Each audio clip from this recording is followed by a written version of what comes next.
Hello everyone. आज इस video में हम आरआरबी बंगलोर जोन की जो मैसूर डिवीज़न की ज्वाइनिंग डॉक्यूमेंट्स है उसकी कंप्लीट इन्फॉर्मेशन, डॉक्यूमेंट्स को कैसे बनवाना है, कैसे अरेंज करना है, कहाँ से बनवाना है, सब कुछ ए टू जेड कंप्लीट इन्फॉर्मेशन इस वीडियो में हम कवर कर देंगे। वीडियो आपको स्किप नहीं करना है, आपको एक तरफ से देखना है ताकि कोई भी इन्फॉर्मेशन आपका छूटे ना, कोई भी फॉर्म आप भरें तो सही तरीके से भरें, गलत ना हो पाए। तो ये हमारा जो फाइल दिख रहा है ये हमारा है मैसूर डिवीज़न का। इसमें यहाँ पे हमें एम्प्लॉयमेंट नंबर, मतलब कि जो आरआरबी एलपी का जो फॉर्म निकला था उस पर जो एम्प्लॉयमेंट नंबर था वहाँ पे CE01/2024 था। यहाँ पे एम्प्लॉयमेंट नंबर लिखना है। यहाँ पे कैटेगरी में आपको किस कैटेगरी में आती है तो ग्रुप सी के कैटेगरी में पोस्ट आती है, और यहाँ पे पोस्ट का नाम लिखना है असिस्टेंट लोको पायलट। इसके बाद यहाँ पे रोल नंबर है, तो रोल नंबर में हमें क्या लिखना है कि अपना CBT2 का रोल नंबर जो है उसको लिखना है।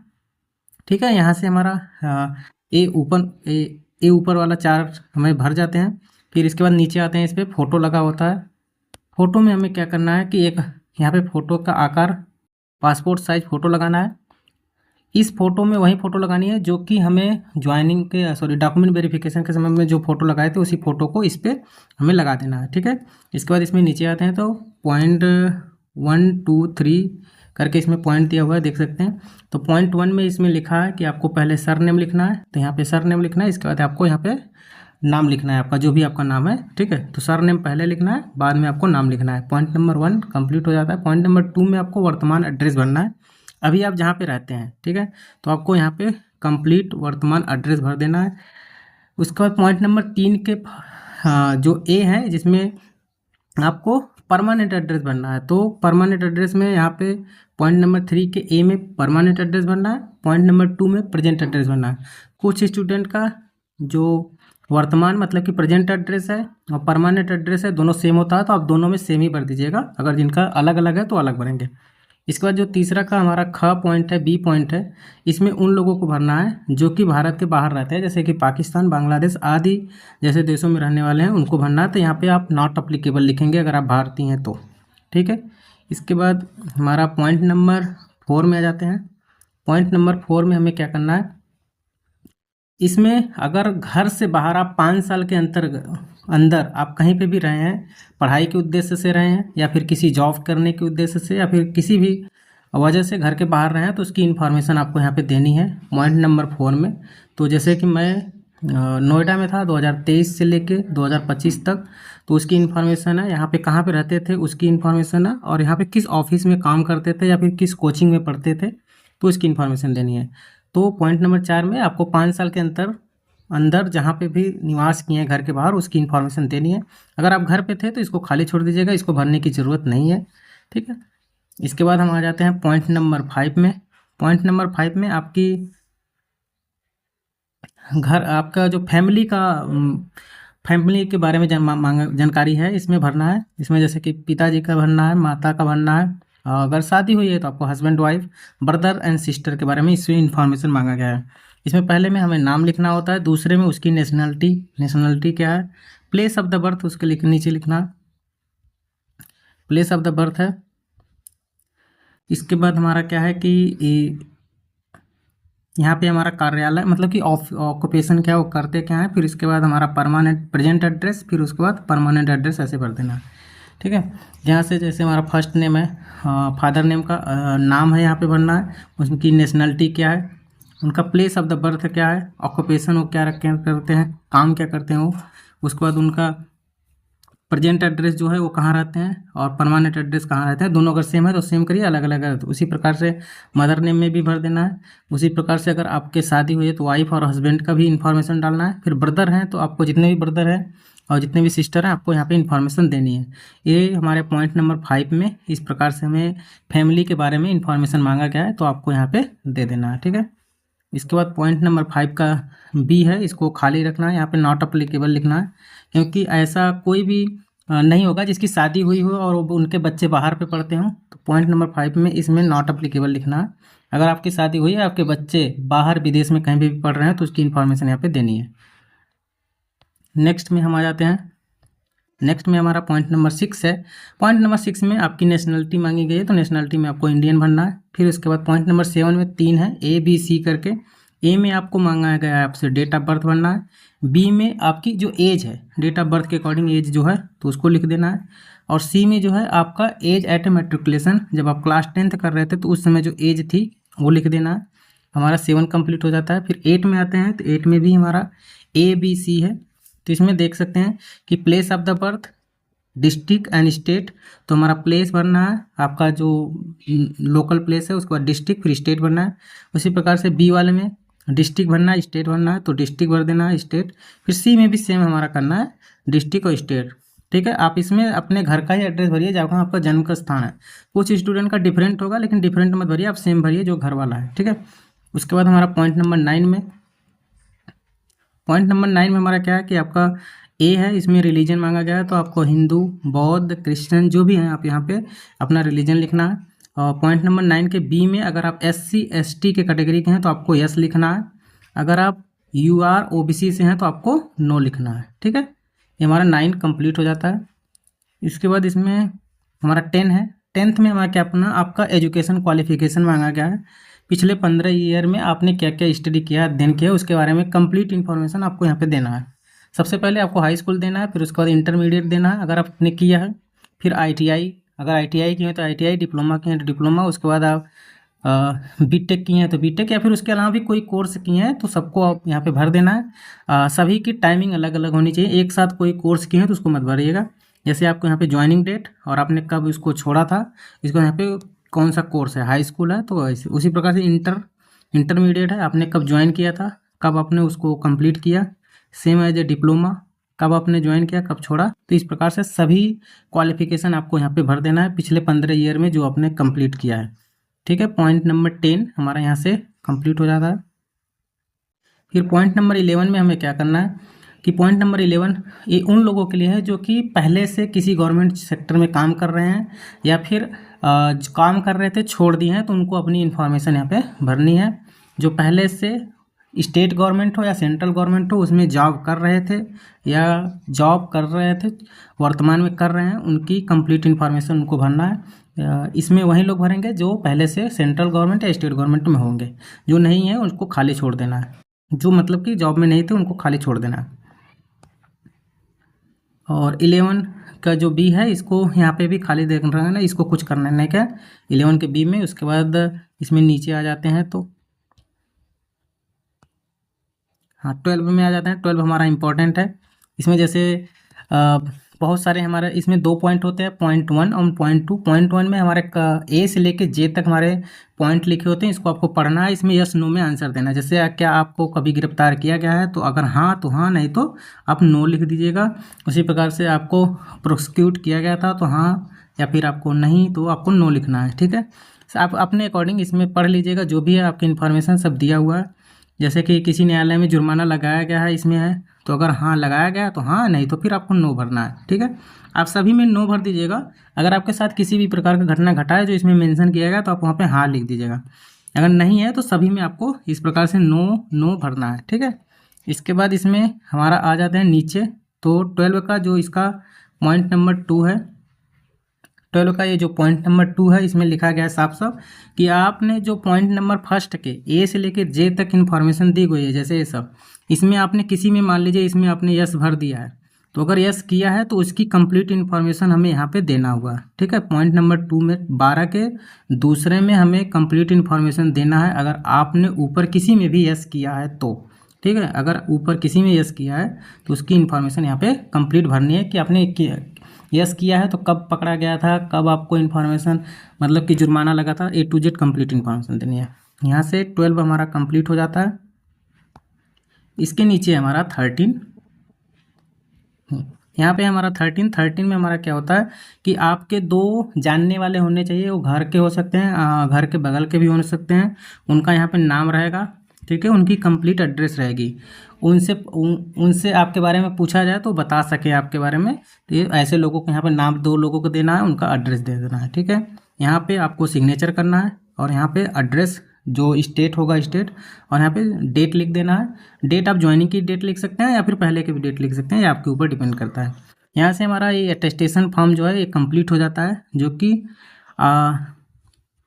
आरआरबी बंगलोर जोन का मैसूर डिवीजन का अटेस्टेशन फॉर्म है। ठीक है, इसके बाद हमारा नेक्स्ट पेज पे है हमारा आइडेंटिटी सर्टिफिकेट।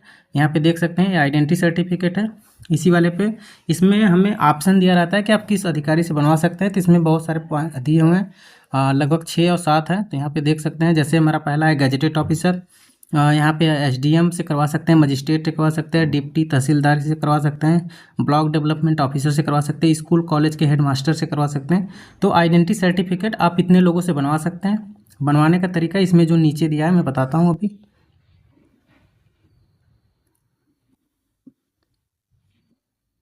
यहाँ से है तो यहाँ पे क्या करना है कि आपको पहले नाम लिखना है, फिर फादर नाम लिख देना है। इसके बाद ईयर लिखना है कि कितने साल से आप, 3 साल 4 साल 5 साल कुछ भी ईयर लिख सकते हैं। इसके बाद यहाँ पे मंथ लिखना है कि मंथ क्या है, 6 मंथ 2 मंथ 5 मंथ, वहाँ पे इस प्रकार से। इसमें हिंदी का अलग है, इंग्लिश का अलग है, आप किसी में भी भर के बनवा सकते हैं। यहाँ पे एड्रेस लिख देना है। ठीक है, एड्रेस जो ऑफिसर आपका, मतलब जो गैजेटेड ऑफिसर आपका सिग्नेचर करेगा, अटेस्टेड करेगा, आइडेंटिटी सर्टिफिकेट जो बनाएगा उसके लिए वहाँ का एड्रेस रहेगा, उसका डेट रहेगा, किस डेट को बना रहे हैं। यहाँ पे उनका ऑफिसर का सिग्नेचर रहेगा और उनका डिजिग्नेशन, उसके बाद ऑफिस का मोहर रहेगा, मतलब उनका मोहर लगेगा। जैसे प्रिंसिपल से बनवा रहे हैं तो प्रिंसिपल का सिग्नेचर रहेगा, गैजेटेड ऑफिसर से बनवा रहे हैं गैजेटेड ऑफिसर, एसडीएम से बनवा रहे हैं तो एसडीएम से। तो यहाँ से हमारा आइडेंटिटी सर्टिफिकेट बन जाता है। इसमें 7 लोगों का ऑप्शन दिया गया है, 7 लोगों में से किसी से भी बनवा सकते हैं, ये देख सकते हैं आप, इनमें से किसी से भी बनवा सकते हैं। ये हमारा था आइडेंटिटी सर्टिफिकेट बनवाने की प्रोसेस। नीचे मैंने ओरिजिनल आइडेंटिटी सर्टिफिकेट मेरा खुद का है, बनवाया था मैंने। तो इसमें जैसे गैजेटेड ऑफिसर बनवा रहे हैं तो यहाँ पे आपको टिक मार देना है, जिससे बनवा रहा है तो उस पर टिक कर देना है, जिससे कि पता चल सके। इसके बाद ये हमारा बना हुआ है ऐसे, यहाँ पे नाम लिखा था, नाम था, फादर नेम था, कितने ईयर से, 2 ईयर 6 मंथ से। उसके बाद डेट है यहाँ पे, प्रभारी चिकित्सा अधिकारी जो होते हैं गैजेटेड ऑफिसर, उनसे बनवाया था। इस प्रकार से ओरिजिनल दिखता है। ठीक है, नीचे वाला इसका खाली छोड़ देना है, वो ऑफिस में बनेंगे। इसके बाद जो यहाँ पे हमारा आरआरबी बंगलोर जोन का मैसूर डिवीजन है, इसमें कुल 3 करेक्टर सर्टिफिकेट लगेगा। यहाँ पे करेक्टर सर्टिफिकेट दिखाया गया है। तो पहला करेक्टर सर्टिफिकेट जहाँ से आपने लास्ट एजुकेशन कंप्लीट किया है वहाँ से बनवाना है, और उसी वाले करेक्टर सर्टिफिकेट पर नीचे फर्स्ट क्लास ऑफिसर से सिग्नेचर करवाना होता है। ये पहला करेक्टर सर्टिफिकेट है। उसके बाद दूसरा करेक्टर सर्टिफिकेट गैजेटेड ऑफिसर से बनवाना है, फिर तीसरा करेक्टर सर्टिफिकेट भी गैजेटेड ऑफिसर से बनवाना है। तो कुल 3 करेक्टर सर्टिफिकेट लग रहे हैं आरआरबी बंगलोर जोन के मैसूर डिवीजन में। तो इसमें जो पहला आपको सामने दिख रहा है ए वाला करेक्टर सर्टिफिकेट है, वहाँ से बनवाना है जहाँ से आपने अपनी लास्ट एजुकेशन कंप्लीट किया है। ठीक है, इसको बनवाते कैसे बताते हैं अभी। देखिए यहाँ पे आपको अपना नाम लिख लेना।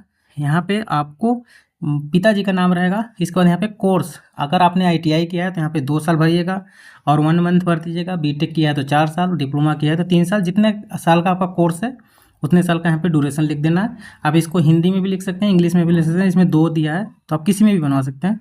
फिर यहाँ पे भी आपको अपना नाम लिखना है। ठीक है, इसके बाद चले जाना है आपको स्कूल कॉलेज जो भी है वहाँ से अटेस्टेड करवाना है। जैसे कि अगर जिस डिस्ट्रिक्ट में वहाँ का एड्रेस, वहाँ का डेट, किस डेट को साइन करेंगे। फिर आपको कॉलेज के जो हेड होंगे, हेड मास्टर होंगे तो हेड मास्टर, प्रिंसिपल होंगे तो प्रिंसिपल, एचओडी होंगे तो एचओडी, डीन होंगे तो डीन होंगे, उनका सिग्नेचर रहेगा, उनका पोस्ट किस पोस्ट पर है वो रहेगा, उनके ऑफिस का मोहर रहेगा। तो ये हमारा करेक्टर सर्टिफिकेट जो कि लास्ट एजुकेशन जहाँ से कंप्लीट किए वहाँ से बनवाना है, इस तरीके से। फिर इसी वाले पेज पे हमें क्या करना है, नीचे इसी वाले पेज पे नीचे हमारा क्या होता है, फर्स्ट क्लास ऑफिसर से सिग्नेचर करवाना है, अटेस्टेड करवाना है। यहाँ पे लिखा हुआ फर्स्ट क्लास ऑफिसर से अटेस्टेड करवाना है। तो इस केस में आप अपने डिस्ट्रिक्ट में आएंगे, जो आपका डिस्ट्रिक्ट होगा, अगर वाराणसी है तो वाराणसी, और कोई डिस्ट्रिक्ट हो डिस्ट्रिक्ट, वहाँ पे डिस्ट्रिक्ट का नाम रहेगा, किस डेट को अटेस्टेड करवाना है वो डेट रहेगा। उसके बाद जो अटेस्टेड कराना है फर्स्ट क्लास ऑफिसर से करवाना है। जैसे कि एसडीओ है तो एसडीओ से करवाना है, एसडीएम है तो एसडीएम, या फिर डीएम है तो डीएम, एडीएम है तो एडीएम, आप किसी से भी करवा सकते हैं। फर्स्ट क्लास ऑफिसर हो, उनका यहाँ पे सिग्नेचर होगा, उन किस पोस्ट पर हैं वो पोस्ट का नाम लिखना है। उसके बाद ऑफिस का मोहर रहेगा, सील के साथ ऑफिस का मोहर रहेगा। तो ये हमारा पहला करेक्टर सर्टिफिकेट कंप्लीट हो जाता है। इसको बनाने की प्रोसेस मैंने बता दिया है, इस प्रकार से बनवाना है। पहले इस प्रकार से बनवाना है, जैसे कि इसमें क्या है, पहले हमें नाम वाम लिख देना है। उसके बाद हमने लास्ट जहाँ से कॉलेज से जाना है वहाँ पे जाना है, वहाँ से हमें अटेस्टेड करवाना है। फिर इसी वाले पेज पे हमें फर्स्ट क्लास ऑफिसर से अटेस्टेड करवाना है। ये वाला जो फर्स्ट क्लास ऑफिसर है, ये आपके करेक्टर सर्टिफिकेट को जल्दी अटेस्टेड नहीं करते। तो इसके लिए क्या होता है कि हमें ऑनलाइन पुलिस वेरिफिकेशन, हर एक स्टेट में एक करेक्टर सर्टिफिकेट बनाया जाता है पुलिस के द्वारा, वो बनवा के लेके जाएंगे तब ये लोग साइन करते हैं। अगर आपके पास जुगाड़ है या फिर और किसी सोर्स के माध्यम से डायरेक्ट साइन करवा सकते हैं, तो ऑनलाइन करेक्टर सर्टिफिकेट बनवाने की ज़रूरत नहीं है, जो पुलिस वेरिफिकेशन के थ्रू बनता है। फिर इसके बाद इसमें नीचे आ जाते हैं। हाँ, ये जो हमारा ओरिजिनल करेक्टर सर्टिफिकेट है जो बना हुआ है मेरा, ये देख सकते हैं। इसमें लास्ट एजुकेशन जहाँ से कंप्लीट किए उससे बनवाया है। फिर इसी वाले पेज पे हमारे अपर जिला अधिकारी जो एडीएम होते हैं उत्तर प्रदेश में, उनके द्वारा यह अटेस्टेड किया गया था। इस प्रकार से यह बनता है, ठीक है। ऐसे आपको बनवाना है, जो ऊपर हमने बनाने का प्रोसेस पूरा बता दिया। इसके बाद इसमें है इस वाले फॉर्म में इसमें है SC ST रेलवे फॉर्मेट का सर्टिफिकेट बनवाना है, ठीक है। तो जो अगर आपने डॉक्यूमेंट वेरिफिकेशन के समय जो SC ST कैटेगरी का रेलवे फॉर्मेट बनवाया था, तो आप उसी को फिर से दोबारा दिखाइएगा। अगर नहीं बनवाया था तो आप फिर से बनवा लीजिएगा, क्योंकि मोस्टली डिवीज़न में क्या होता है कि ज्वाइनिंग के समय पे हमें रेलवे फॉर्मेट कंपलसरी होता है। तो आप रेलवे फॉर्मेट बनवा लीजिएगा, ये ज़रूरी है, ठीक है। आप SC से हैं तब भी, ST से हैं तब भी, OBC से हैं तब भी। अगर डॉक्यूमेंट वेरिफिकेशन के समय बनवाए हैं तो वहीं उसी वाले से काम चल जाएगा, नहीं बनवाया है तो आप अभी समय है बनवा लीजिएगा। कुछ जोन में एक्सेप्ट कर लेते हैं, जो सेंट्रल या स्टेट गवर्नमेंट होता है वो भी, लेकिन मोस्टली जोन में क्या होता है कि रेलवे फॉर्मेट में मांगा जाता है। तो बंगलोर जोन में हो सकता है रेलवे फॉर्मेट दिया है तो मांगेंगे ही, तो आप बनवा लीजिएगा। ये हमारा SC ST के लिए था। इसी में हमारा नीचे OBC के लिए सेम उसी प्रकार से OBC के लिए भी है। यहाँ पे भी OBC का है, तो OBC में भी हमें रेलवे फॉर्मेट बनवाना है। जो कास्ट सर्टिफिकेट है रेलवे फॉर्मेट होना चाहिए। डॉक्यूमेंट वेरिफिकेशन के समय जमा किए हैं तो उसी से काम चल जाएगा, नहीं जमा किए हैं तो फिर से बनवाना पड़ेगा। इसमें आ जाएंगे नीचे। हाँ, यहाँ पे हमारा south western railway Mysore division का, इसमें हमें क्या करना है, डिक्लेरेशन देना है। डिक्लेरेशन में हमें ये देना है कि जैसे कि आपको यहाँ पे आपको नाम लिखना है। फिर यहाँ पे आपकी मैरिड है तो मैरिड वाले पे टिक करना है, अनमैरिड है तो अनमैरिड वाले पे टिक करना है, या फिर जो नीचे 2 पॉइंट दिए हैं उस पर, उस कंडीशन में है तो उस वाले कंडीशन पे टिक करके नीचे हमें क्या करना है, यहाँ पे डेट लिखना है और एड्रेस, आपकी जो एड्रेस है उसके बाद सिग्नेचर कर देना है। ये आपका डिक्लेरेशन फॉर्म है, ठीक है। आपको डिक्लेरेशन देना है, इस प्रकार से हमें डिक्लेरेशन दे देना है। ये डिक्लेरेशन फॉर्म है, ऊपर नाम लिखना था, इसके बाद टिक करना था, सिग्नेचर कर देना था। फिर यहाँ पे इसी वाले पे आपका बर्थ डिक्लेरेशन है, ठीक है। ऊपर तो आपने खुद का डिक्लेरेशन है कि जो मैंने इन्फॉर्मेशन दिया है वो कंप्लीट सही है, उसमें कोई भी गड़बड़ी नहीं है।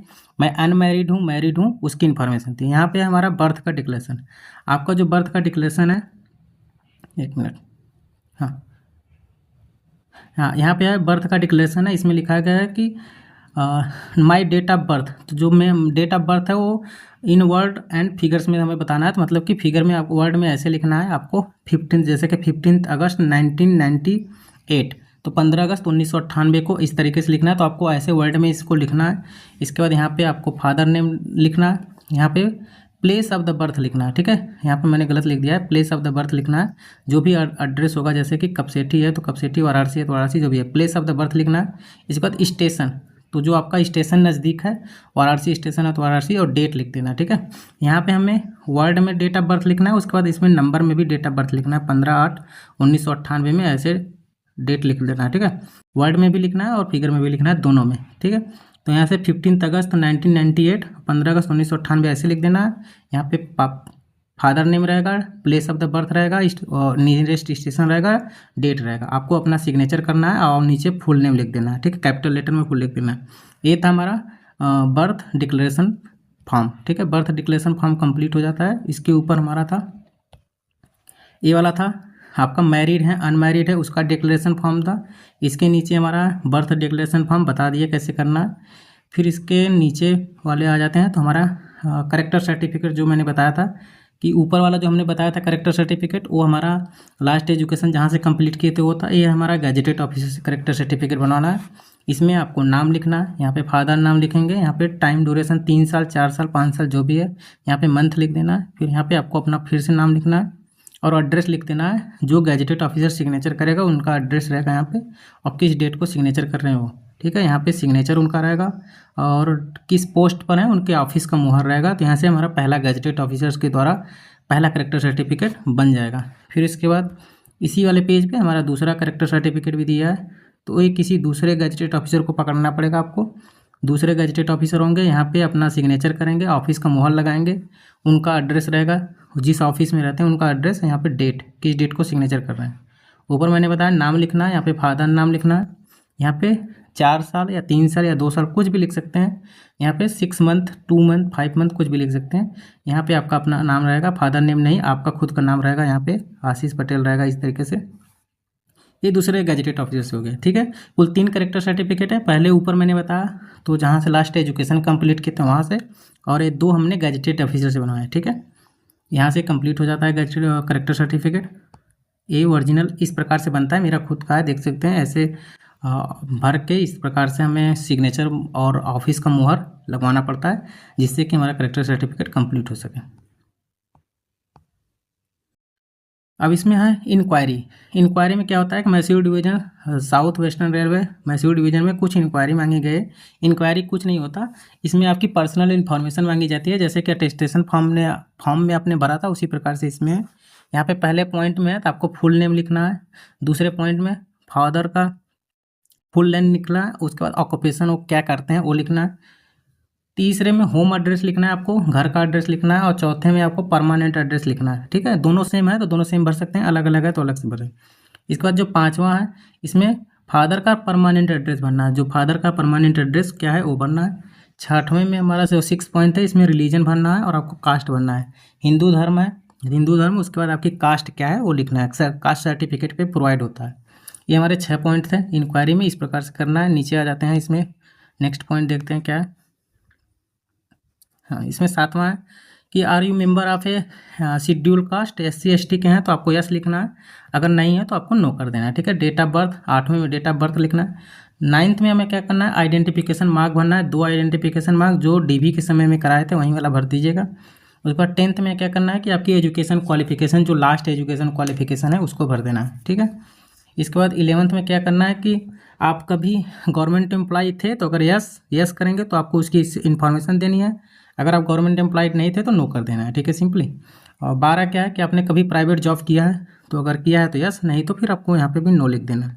ये हमारा 12 हो गया। इसके बाद नीचे इसमें पॉइंट आते हैं तो 13 है, अगर हाँ आपने 12 में अगर गवर्नमेंट जॉब में प्राइवेट जॉब में थे तो 13 में क्या क्या है कि आपकी जो छोड़े थे, जॉब ने छोड़ा तो क्या रीज़न था उसके इसके बारे में इंफॉर्मेशन देना है। और 14 में आ गए, 14 में हमारा क्या है, 14 में क्या है, आर एनी रिलेटिव, अगर आपके कोई रिलेटिव हैं जो कि गवर्नमेंट जॉब में है, परमानेंट जॉब में है, तो आपको उनका इन्फॉर्मेशन देना है। आप इसको खाली भी छोड़ दीजिएगा, कोई ज़रूरी नहीं कि आप इसको भरें। इसमें जो पॉइंट आपको पता है केवल वहीं भरना है, जो पॉइंट नहीं पता है उसको खाली छोड़ दीजिएगा। ये वाला फॉर्म इंपॉर्टेंट नहीं है बहुत ज़्यादा, ठीक है। इसके बाद हमारा क्या है, अगर आप स्टूडेंट हैं फ्यूचर में किसी इंस्टीट्यूट में जुड़ना चाहते हैं तो यस लिखें, नहीं तो फिर नो लिख दीजिएगा या फिर खाली छोड़ दीजिएगा, खाली छोड़ दीजिएगा कोई, क्योंकि कन्फर्मेशन नहीं है। और 16th मुझे नहीं पता है कि इसमें क्या है। उसके बाद हमारा 17th क्या है कि स्टेट, आपका जो जहाँ आपके पिताजी किस स्टेट में रहते हैं उनका लिखना है, ठीक है। 18th में हमारा क्या लिखना है, आपका खुद का स्टेट लिखना है, आप किस स्टेट में रहते हैं। उसके बाद 19th में, एक मिनट, 19th में क्या है कि आपकी जो अपॉइंटमेंट हुई है, जो ट्रांसफ़र हुआ है, तो आपकी तो ट्रांसफ़र तो हुआ नहीं, आपकी ज्वाइनिंग हो रही है नया नया फ्रेश, तो इसको खाली छोड़ देना है, ठीक है।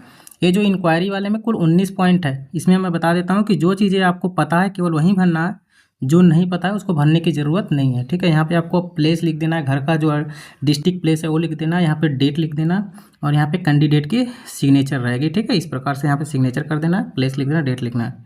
इस वाले इंक्वायरी में केवल 19 पॉइंट दिए गए हैं, 19 में से जो आपको 100% पता हो केवल वहीं भरना है, जो नहीं पता है उसको खाली छोड़ देना है, इससे ज़्यादा इसमें कुछ करना नहीं है।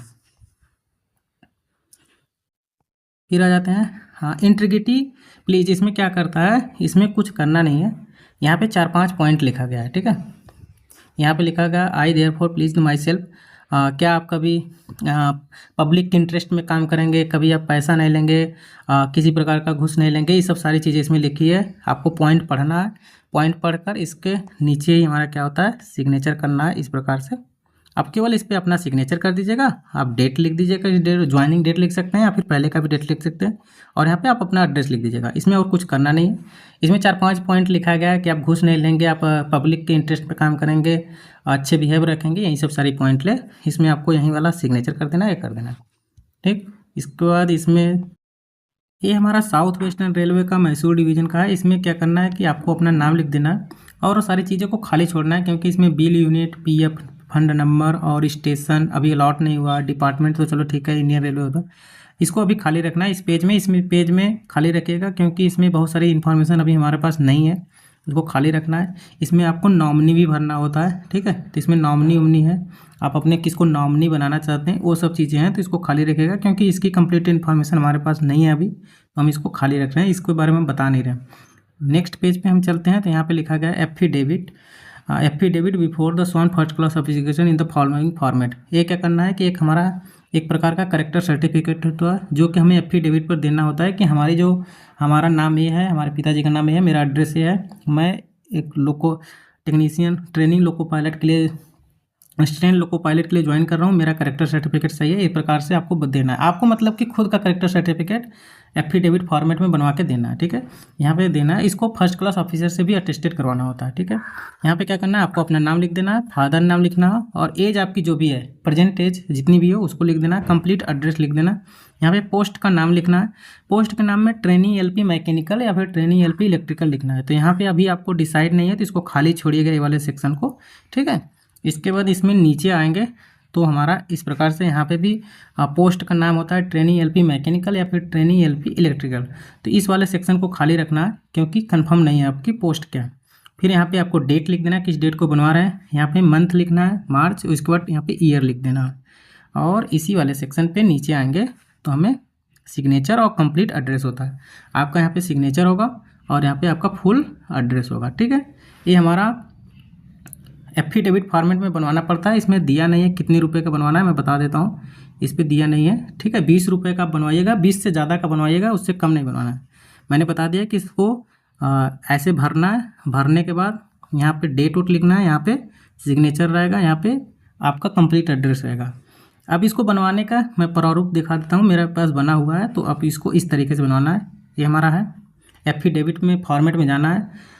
20 रुपये से ज़्यादा का बनवाना होता है तब 50 रुपये का बनवाइएगा, मैं अभी से बता दे रहा हूँ, 50 रुपये का बनवाइएगा। वही चीज़ जो ऊपर पेज था उसको आपको यहाँ पे टाइप करवाना है, देख सकते हैं यहाँ पे सब कुछ वही चीज़ सेम टू सेम टाइप करवाना है। नाम भी आपको और कंप्लीट जो मटेरियल है ऊपर का पेज पे दिया था उसको टाइप करवा के उसको इस तरीके से नोटरी फॉर्मेट में बनवा लेना है।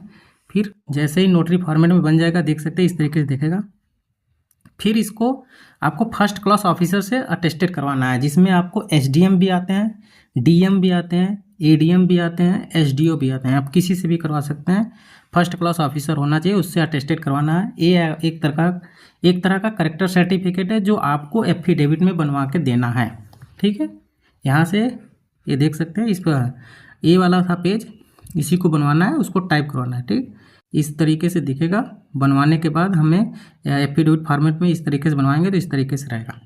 इसको फर्स्ट क्लास ऑफिसर से भी अटेस्टेड करवाना है, नोटरी फॉर्मेट में बनाना है। और यहाँ पे नीचे आ जाते हैं तो हमारा है हाँ सत्यनिष्ठ की निष्ठा की शपथ। इसमें कुछ करना नहीं है, आपको सिंपली आपको नाम लिखना है और यहाँ पे आपको सिग्नेचर कर देना है।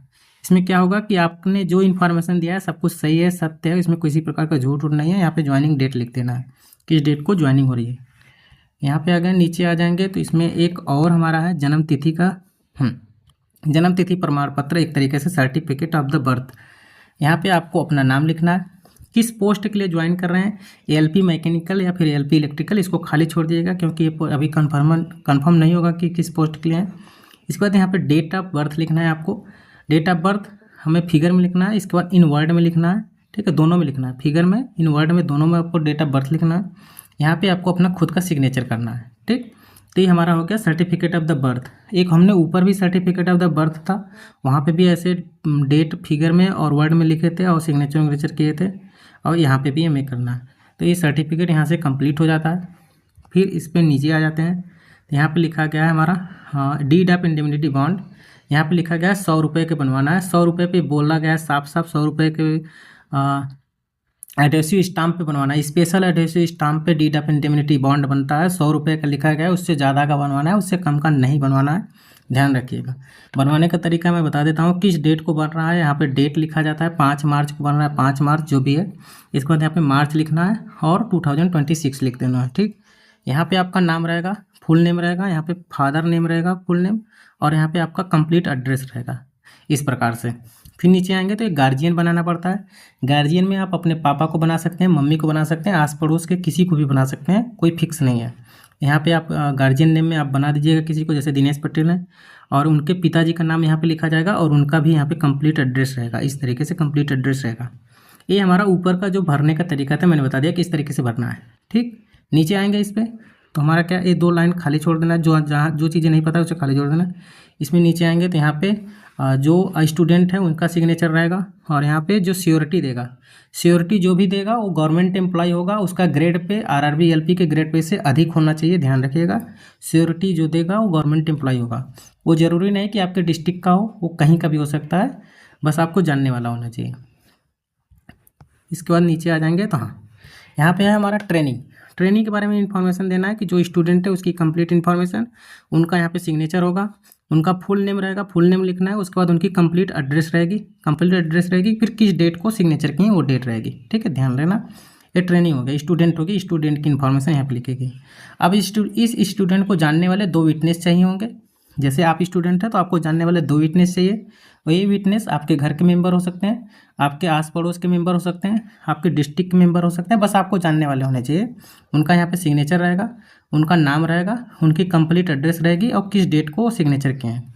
सेम हमारा दूसरा प्रकार का विटनेस होगा, उनका भी सिग्नेचर रहेगा, उनका कंप्लीट नाम रहेगा, उनका एड्रेस रहेगा और डेट, किस डेट को सिग्नेचर किए हैं। ठीक है, तो यहाँ से हमारा क्या होता है, कंप्लीट हो जाता है। राइट साइड में हमारा ट्रेनिंग स्टूडेंट के बारे में कंप्लीट इन्फॉर्मेशन रहेगी, लेफ्ट साइड में हमारा दोनों विटनेस होंगे जो कि स्टूडेंट को पूर्ण रूप से जानते होंगे, उनका एड्रेस रहेगा। इसमें नेक्स्ट नीचे हमारा आता है श्योरिटी का। ठीक है, श्योरिटी के बारे में मैं बता देता हूँ, इंपॉर्टेंट है। श्योरिटी जो होंगे वो गवर्नमेंट एम्प्लॉय होंगे, 100% गवर्नमेंट ही चाहिए। जरूरी नहीं कि रेलवे गवर्नमेंट हो, वो कोई भी गवर्नमेंट एम्प्लॉय हो, बस उनका ग्रेड पे एलपी के ग्रेड पे से ज़्यादा होना चाहिए। उनका यहाँ पे सिग्नेचर होगा, उनकी नाम रहेगा, फुल नेम और कंप्लीट एड्रेस रहेगा। ठीक है, इसके बाद नीचे हमारा उनका डेट रहेगा और वो ऑफिस किस ऑफिस में काम करते हैं, उनका ऑफिस क्या है वहाँ पे रहेगा। जैसे कि यहाँ पे ऑफिस है GGIC लंका वाराणसी, तो उनका ऑफिस रहेगा, उनका डेट किस डेट को सिग्नेचर कर रहे हैं वो रहेगा। अब यहाँ पे लिखा विटनेस फॉर द श्योरिटी, तो श्योरिटी को जानने वाले 2 विटनेस चाहिए। मतलब कि जो ये श्योरिटी हैं, दिनेश पटेल यहाँ पे जो श्योरिटी हैं, इनको जानने वाले 2 विटनेस होने चाहिए। ये इनके ऑफिस में काम करने वाले हो सकते हैं या फिर इनके गांव के भी हो सकते हैं। ठीक है, इनको जानने वाले 2 लोग होने चाहिए। उनका यहाँ पे सिग्नेचर होगा, उनका नाम होगा, उनका एड्रेस होगा, वो किस डेट को सिग्नेचर कर रहे हैं। उसी प्रकार से दूसरे हमारे विटनेस होंगे, उनका सिग्नेचर, उनका एड्रेस और उनका डेट, किस डेट को कर रहे हैं। ध्यान रखना कि राइट साइड में जो होगा हमारा श्योरिटी होंगे, एक गवर्नमेंट एम्प्लॉय होंगे, लेफ्ट साइड में श्योरिटी को जानने वाले 2 विटनेस चाहिए होता है। ठीक, इसमें नेक्स्ट नीचे आ जाएंगे तो हमारा होता है सर्टिफिकेट फॉर द श्योरिटी। जो श्योरिटी आपको दे रहे हैं, जो गवर्नमेंट एम्प्लॉय है, इनकी एक सर्टिफिकेट बनता है। ठीक है, यहाँ पे उनका नाम लिख देना है और किस पोस्ट पे हैं। तो अगर वो असिस्टेंट टीचर पे हैं, गवर्नमेंट में किसी भी हो सकते हैं, डॉक्टर हो सकते हैं, असिस्टेंट टीचर हैं। उसके बाद उनका ऑफिस कहाँ है, तो GGIC Lanka, government girls inter college Lanka Varanasi में उनका ऑफिस है। उनकी ग्रेड पे कितनी है, ग्रेड पे यहाँ पे लिखना है। ठीक है, ध्यान रखना है कि ग्रेड पे लिखना है, जो भी उनका ग्रेड पे हो या फिर पेमेंट हो उसको लिख देना है। ठीक है, फिर वो जिस ऑफिस में काम करते हैं उस ऑफिस के हेडमास्टर, प्रिंसिपल, HOD, डीन कुछ भी हो, उनके हेड का यहाँ पे सिग्नेचर रहेगा और वो जो सिग्नेचर कर रहे हैं वो किस पोस्ट में है। तो जैसे प्रिंसिपल ऑफ द GGIC, जो प्रिंसिपल हैं उस हमारे किए हैं, किस डेट को सिग्नेचर किए हैं और उनका यहाँ पे ऑफिस का मोहर लगेगा, सिग्नेचर लगेगा। ध्यान रखना कि जो श्योरिटी हैं वहीं हमारे नीचे वाले ऑफिस का हेड नहीं हो सकते, दोनों अलग अलग होने चाहिए। ठीक है, ध्यान रखिएगा, इस बात को ध्यान रखिएगा। ये हो गया। अब ये मैंने बताना, ये हमारा डीड ऑफ इंडेमनिटी बॉन्ड हो गया। इसको भरना कैसे था, मैंने A to Z complete information अच्छे से बताया है। अब इसमें क्या है कि हाँ, इसमें इसका बनाने का 2 तरीका है।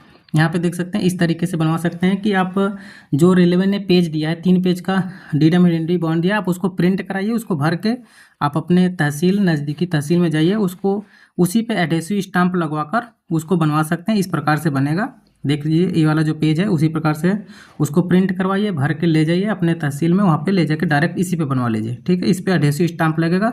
100 रुपये का लिखा गया है तो उससे ज़्यादा का ही एडहेसिव स्टाम्प लगेगा, वो नॉर्मल स्टाम्प नहीं, एडहेसिव स्टाम्प चाहिए। इस तरीके से बना सकते हैं, पहला तरीका है। दूसरा तरीका है कि आप उसको एफिडेविट फॉर्मेट में जाइए, नोटरी फॉर्मेट में उसको टाइप करवाइए, जो पूरा कंटेंट दिया था 3 पेज का उसको ऐसे टाइप करवाना है। इस तरीके से देखेंगे टाइप रहेगा। आप इसको टाइप करवाइए, अपना नाम उम भी सब कुछ टाइप करवा दीजिएगा, भर दीजिएगा इस तरीके से 3 पेज का। इसके बाद इसको फिर जाके नोटरी फॉर्मेट में बनवाना है। उसके बाद स्पेशल एडहेसिव स्टाम्प लगवाना है 100 रुपये का। 2 तरीके से बनवाना है, आप उसी पेज को डायरेक्ट प्रिंट करवा के बनवा दीजिए, या फिर आप उसको एफिडेविट फॉर्मेट में टाइप करवा के बनवा दीजिए। दोनों तरीके से भरने का तरीका मैंने बता दिया, कहाँ पे कैसे भरना है, A to Z complete information दे दिया है। ठीक है, इसके बाद इसमें हमारा डीड ऑफ एंड बॉन्ड के बाद हमारा इसमें जो दिया है मैंडेट फॉर्म दिया गया। मैंडेट फॉर्म केवल आरआरबी बंगलोर जोन के मैसूर डिवीज़न में है। हुबली डिवीज़न और बंगलोर डिवीज़न में मैंडेट फॉर्म नहीं है, लेकिन वो लगता तब भी है। तो मैं बता देता हूँ इसको कैसे भरना है। यहाँ पे आपको नाम लिखना है, ठीक है, कंप्लीट एड्रेस लिखना है, आपका जो भी परमानेंट कंप्लीट एड्रेस है वो लिखना है। और यहाँ पे सेल फोन है तो आपको सेल फोन नंबर लिखना है, ईमेल आईडी लिखना है, ठीक है, यहाँ पे ईमेल आईडी लिख देना है। और यहाँ पे पैन नंबर जो भी है आपका पैन नंबर लिख देना है। और आपका बैंक कौन सा है, state bank of India, union bank of India, bank of Baroda जो भी है उसको लिख देना है।